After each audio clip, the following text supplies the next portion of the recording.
I didn't even know there was a goodbye dinner until someone tagged me in a photo on Facebook. There it was, the whole family gathered around the long oak table in my parents' dining room.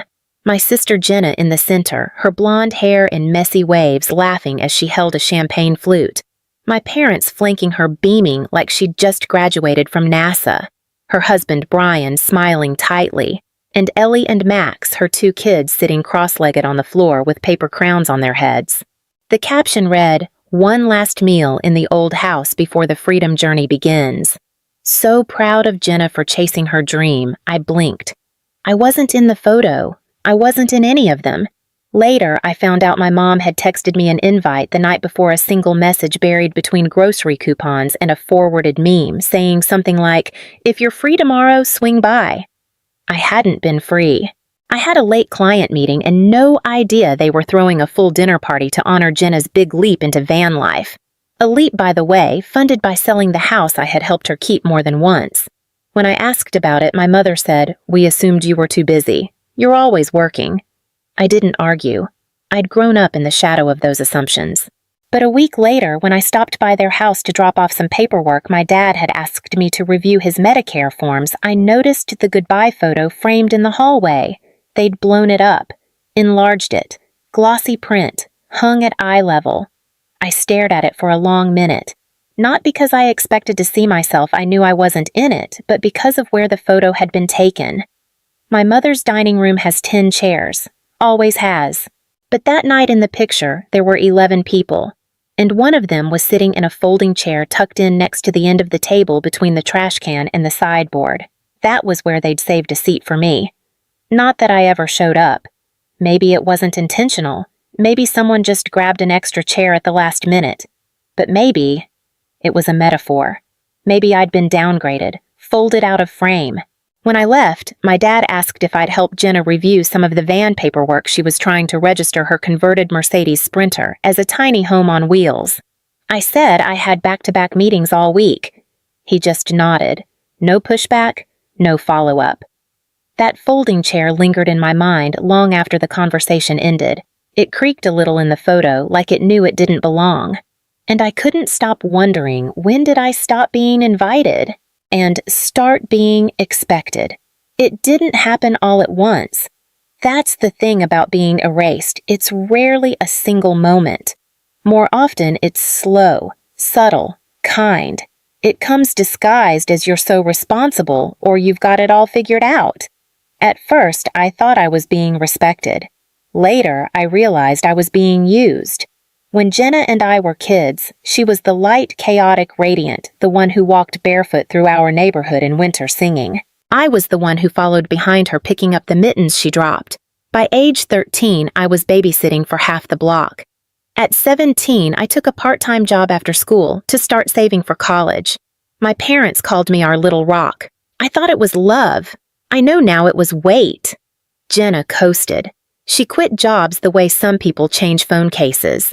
There was always a new dream: yoga instructor, wedding photographer, handmade soap shop.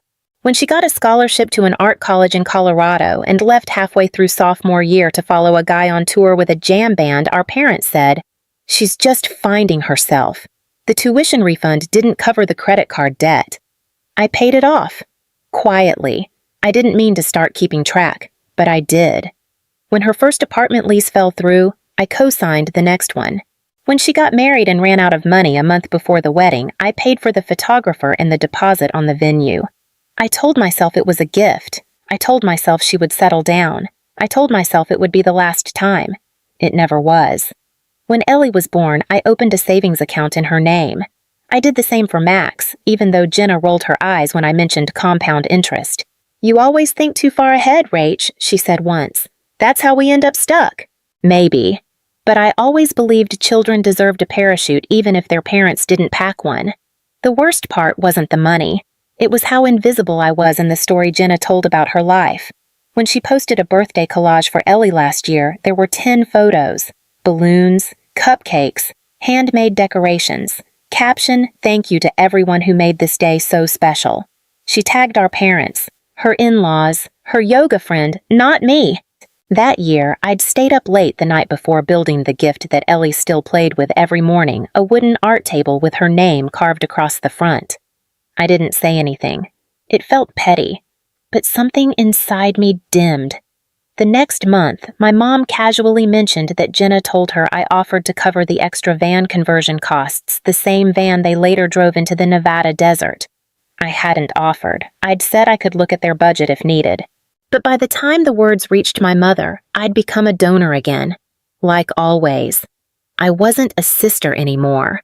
I was an open tab with no PIN required. I never told them what it cost me financially or otherwise. I just adjusted, reduced my own travel plans, skipped one holiday bonus, delayed upgrading my roof. They never asked. It's funny. They always said Jenna was the dreamer, but I'm the one who kept believing she'd change. And now, I can't help but wonder, how many times did I say yes? Just so they'd stop asking. The first time I noticed it, I thought it was a mistake. Jenna had posted a carousel of photos their last night in the house, the first morning in the van, Ellie brushing her teeth beside a bamboo-paneled sink. The caption read, "We left behind everything we didn't need. Minimalism is liberation." I scrolled through the images. 10 in total. My parents, her in-laws, even the cat, not me. I told myself I hadn't made the cut, but it kept happening. Campgrounds, bonfires, yoga at sunset, the captions, #vanlife, #family first, #home is where you park it. One night, I searched my name. Nothing, not tagged, not mentioned, not even in the goodbye album my mom posted to Facebook, 46 photos she printed and mailed to relatives. That one stung, because I'd taken 3 of them. I was the one holding Ellie while Jenna and Brian posed in matching t-shirts. I'd cropped the backgrounds, adjusted the lighting, emailed them all in high res, but somehow I didn't exist in the version they kept. I brought it up once gently. I didn't see any of the photos I sent in the print set. My mom hesitated, then smiled. "Oh, honey, we wanted to focus on the journey. You're not going with them." I nodded. Of course. Why show the person who held the ladder when the story only celebrates the one who climbed? Later that night, I opened our family's shared cloud album. The folder was renamed The Journey Begins. Some photos were gone. I searched for the ones I'd uploaded Ellie's 2nd birthday, Max's first day at preschool. Gone. Folder last modified by Jenna Moore. She hadn't just left town. She'd started curating a version of her life where I didn't fit. I didn't react, didn't text, didn't ask for credit. But I did respond in my way. I made the bed in my guest room, smoothed the sheets, set a book by the window, lit a candle. Then I walked out. The next morning, I posted a single photo light through the guest room door. No faces. Just stillness. Caption reserved for peace. Not rescue. They didn't reply. But I got a voicemail from my mom, cheerful but clipped. A text from Jenna. "Everything all right? You seem distant." And maybe I was. Or maybe I'd just stopped orbiting their story and started writing mine. I didn't announce it. No fight, no message that said I need space. Just small exits one by one. First, I muted the family group chat. Not left, just muted. Then I archived the cloud photo album and created a private one just for me. No filters. No captions. Just Ellie asleep on my shoulder. Max wearing mismatched socks. Unshared. Undisrupted. I changed the lock on my guest room door. Not because I thought anyone would walk in, but because I needed the symbol. I dropped the key in a drawer and closed it without a sound. One afternoon, I opened the mail and found a greeting card from my mother, the kind with pastel script that says, "Family is everything." Inside was a printed photo of Jenna standing at the edge of a canyon arms wide. The kids were in the background, half-turned, looking away. Below, my mom had written, "Look at that joy. Jenna says this is the best decision they've ever made." I stared at the photo longer than I expected. Then I slipped it into the same drawer as the key and closed it again. That night I posted another photo, just the hallway outside the locked guest room. Soft light spilling across hardwood, no caption. The next day, a voicemail from my dad, Just checking in. You've seemed a little quiet. A meme from Jenna about Mercury in retrograde. A half-hearted emoji from my mom.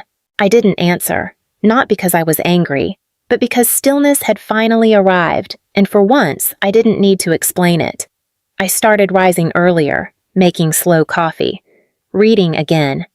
I stopped refreshing Jenna's feed, stopped waiting for the next ask, the next silent expectation that I'd say yes. And in that silence, something changed. Because when you stop making noise, that's when people start noticing the echo. By week 3, the tone shifted, voicemails got sharper. Rachel, is something wrong? Your sister says you're being distant. I wanted to say, nothing is wrong. That's the point. No confrontation, no demand, just one closed door, one quiet room, one absence they couldn't fill with noise. If you've ever pulled away so gently they didn't see you leave, you understand. It's not always the slammed doors they remember. Sometimes it's the ones that never opened again. It started with the van. Jenna called it the Freedom Vessel. A custom Mercedes Sprinter retrofitted with bamboo paneling, solar panels, a composting toilet, and cabinets made from reclaimed barnwood she found on Pinterest. It was beautiful, I'll admit. Expensive, too. But beauty doesn't run on diesel. By week 6 of their trip, the social media posts started to shift. The bright filters dulled. The captions turned defensive. Instead of inspirational quotes about escaping the matrix, Jenna was writing things like, "Van life isn't always pretty, but it's real." I could see the tension, not just in the words, but in the photos. The kids were thinner, the backgrounds bleaker. In one post, Ellie was sitting on the van floor eating from a paper bowl. Her smile didn't reach her eyes. My parents brushed it off. "They're adjusting," my mom said. "All new beginnings are bumpy," said my dad. I didn't argue. I just waited. The call came on a Thursday night. My phone buzzed at 11:42 p.m. I answered on instinct, half asleep. Rachel, Jenna said breathless, "We're stuck." The van had broken down somewhere in Nevada. Not just a tire, not a battery. The transmission. Total failure. Estimated repair $12,000. She was crying. "We don't have that kind of money," she said. "We used our cushion to get here. Campgrounds cost more than we thought. Gas, too." She didn't say it directly, but the implication hung there like smoke. They needed a rescue. I didn't say anything. The silence made her nervous. "You've got savings," she added, her voice tightening. "I know you do. I'm not asking for a gift, just a loan." I sat up slowly, heart pounding. "Where are you sleeping?" I asked. "A motel, Sunset Inn. It's $40 a night, but—" She broke off. I heard Max coughing in the background. "I'll help you look at options," I said. "Create a plan. See what resources are available locally." She exhaled, sharp and defensive. "We don't need your financial advisor lecture. We need help." Then she hung up. The next day, she posted a photo of a parking lot at dusk. The caption read, "Some people will never understand the value of freedom over comfort. Their loss." That night, my parents called me. "Rachel," my mom said, "they're stranded, and we've already sent everything we could. We were hoping maybe you'd let them stay with you, just until they get back on their feet." I didn't respond. She continued, "They can sleep in the guest room. The kids can share your office. It's only temporary." My dad jumped in. "They'd be arriving Saturday. Jenna says they'll drive straight through." I blinked. "You already told her she could come." The pause that followed was everything. "We might have implied." I ended the call quietly before I said something I couldn't take back. That night, I didn't post anything. But I did one thing. I opened my laptop and created a Zoom invite titled Emergency Family Discussion. Mandatory. The call was scheduled for Friday, one day before Jenna would arrive at my door, a door no one asked permission to walk through. Friday came. One by one, the video squares filled in. My parents on their floral love seat. Brian in what looked like a motel bathroom. Jenna, hair pulled back, face set in entitlement. The kids absent. I didn't waste time. "This isn't happening," I said calmly. "You're not moving in." Jenna scoffed. "You have 2 bedrooms and an office." "What's the problem?" I looked straight at her. The problem is, you made plans with my space, my money, and my time without ever asking if I was willing. My mother tried to interject. Rachel, you've always been the steady one. Isn't that what family does?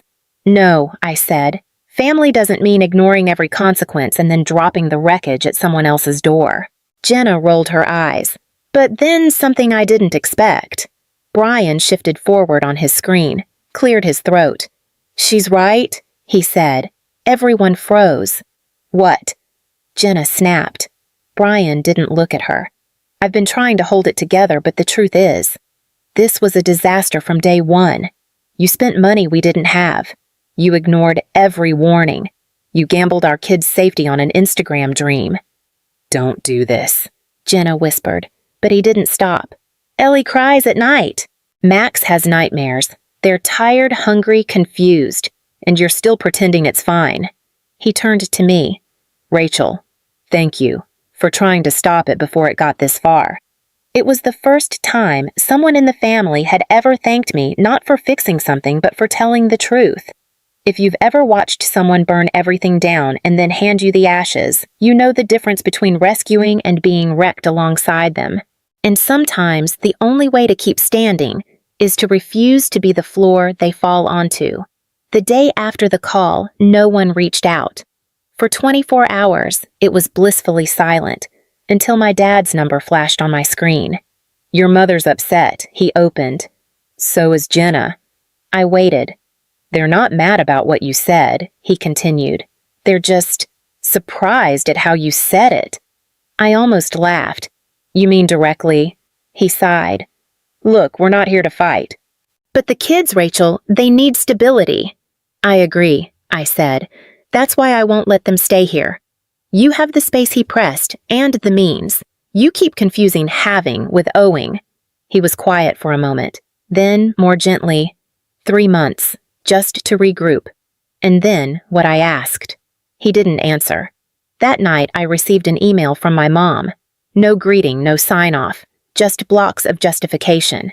She wrote about Jenna's struggles, about how I'd always been the strong one. She said it must be nice to have a quiet condo all to myself. Then one line struck like a slap. Some of us weren't built for stability. Some of us need more, like the life I built was less. I didn't reply. But later that night, a new message appeared from Brian. I know you probably want nothing to do with us, but if you're willing to talk not about Jenna, about the kids, I'd be grateful. I don't want to keep failing them. We talked the next evening. Motel Wi-Fi. Dim light, honest words. He said they had 3 nights left at the motel. Jenna still believed the universe would sort it out. Ellie had asked to go back to her old school. Not whining, just quietly, hopefully. Brian looked at me and said, This journey is over, but I don't know how to tell her that without breaking everything. I looked at him. You don't have to fix her, I said. Just protect your kids. He nodded, eyes wet. That's when the plan began. Not a rescue, not a sacrifice, not a guest room, a real solution. If you've ever been asked to clean up a mess they told you wasn't coming, you know this truth. Sometimes love isn't saying yes. I didn't tell anyone I was helping Brian. Not Jenna, not my parents, not the group chat I hadn't checked in weeks. In quiet calls and emails, we built a plan, a 2-bedroom apartment near a public school. Modest, safe, move-in ready. The landlord agreed to overlook their credit if we paid a little extra up front. I wired the deposit, not as a favor to Jenna, for Ellie, for Max. Brian committed to the job.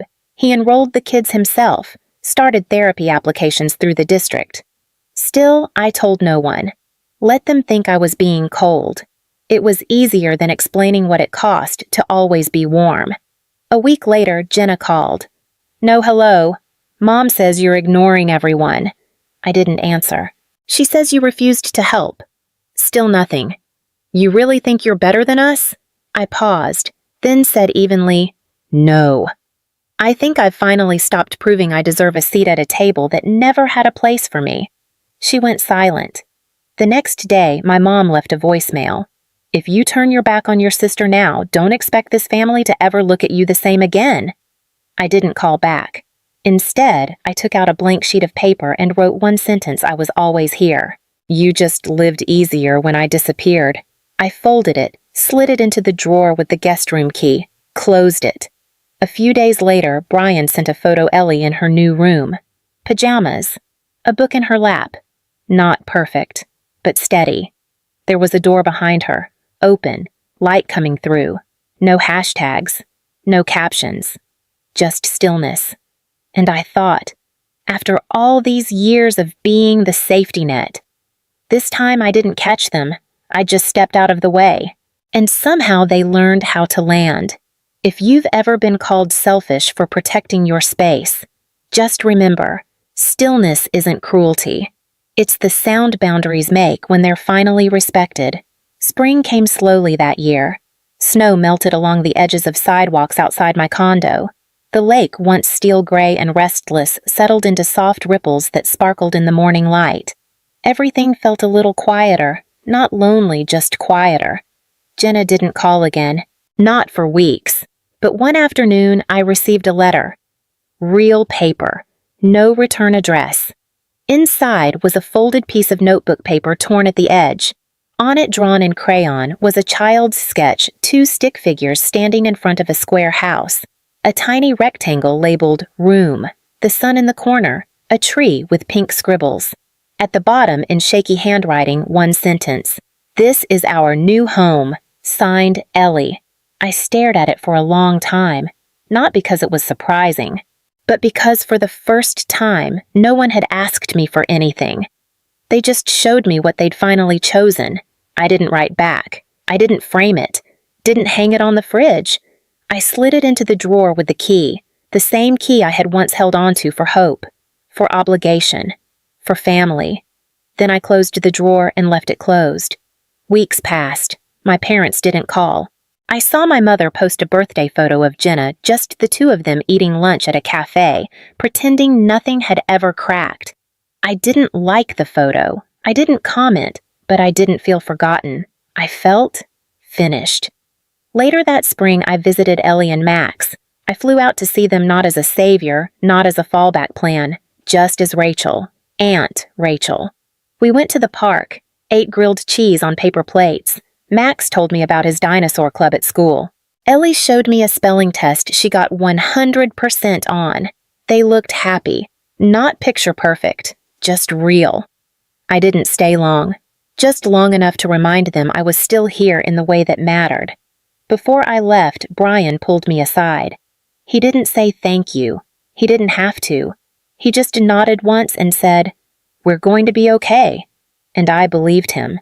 On the plane ride home, I looked out the window as the ground dropped away, thinking about all the years I'd spent trying to be the steady one, the fixer, the invisible net that caught everyone else. This time, I hadn't caught them. I'd stepped back, and somehow they'd landed anyway.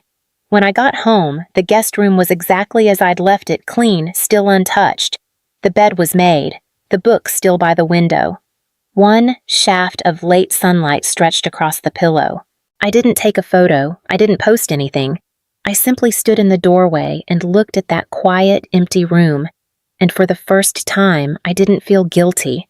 I just felt done. If you've ever seen a child carry what the adults refused to, say, "I saw it." Not everyone did, but you did.